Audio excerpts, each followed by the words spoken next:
एक जानब बिजली तलब में कमी के शिकवे तो दूसरी तरफ बिजली का शॉर्टफॉल। हुकूमत की जानिब से बिजली की लोड शेडिंग जीरो करने के दावे धरे के धरे रह गए।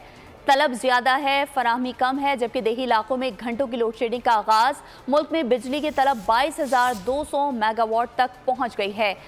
मुल्क में बिजली की पैदावार 17,150 मेगावाट तक है, जबकि पावर डिवीजन ज़राए के मुताबिक तलब और रसद में फ़र्क के बायस 5,050 मेगावाट तक शॉर्टफॉल है।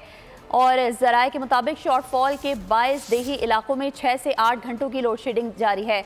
मज़ीद तफसीलात जानेंगे मलिक सईद से। मलिक सईद, आगाह कीजिएगा। बिजली की तकसीमकार कंपनियों की जानिब से ये दावे सामने आ रहे हैं कि बिजली की तलब में कमी हो रही है, लेकिन दूसरी तरफ जो है वो बिजली का शॉर्टफॉल अपनी जगह मौजूद है। हुकूमत की जानिब से जीरो लोड शेडिंग के तमाम दावे जो हैं वो धरे के धरे रह गए हैं। तलब ज्यादा हो गया है, जबकि फराहमी कम है। कई इलाकों में घंटों की लोड शेडिंग हो रही है। मुल्क में बिजली की तलब 22,200 मेगावाट तक पहुंच गई है। मुल्क में बिजली की पैदावार 17,150 मेगावाट तक है। मलिक सईद आवान, आपका बहुत शुक्रिया।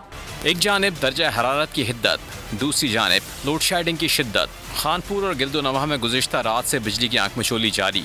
10 घंटे बाद भी बिजली बहाल न हुई। बिजली की आनियां जानियां शहरियों का मीटर घुमा गईं। शहरी और ताजिर बरादरी सड़कों पर निकल आए। शहरी कहते हैं हज़ारों रुपए का बिल भरते हैं, बिजली फिर भी नहीं मिलती। ताजिर कहते हैं बिजली बंद होने से कारोबार ठप हो गया। सूरत हाल से बेजार शहरियों ने हुकाम से नोटिस लेने की अपील कर दी। सब्सक्राइब करें और बेल दबाएं ताकि कोई खबर रह न जाए।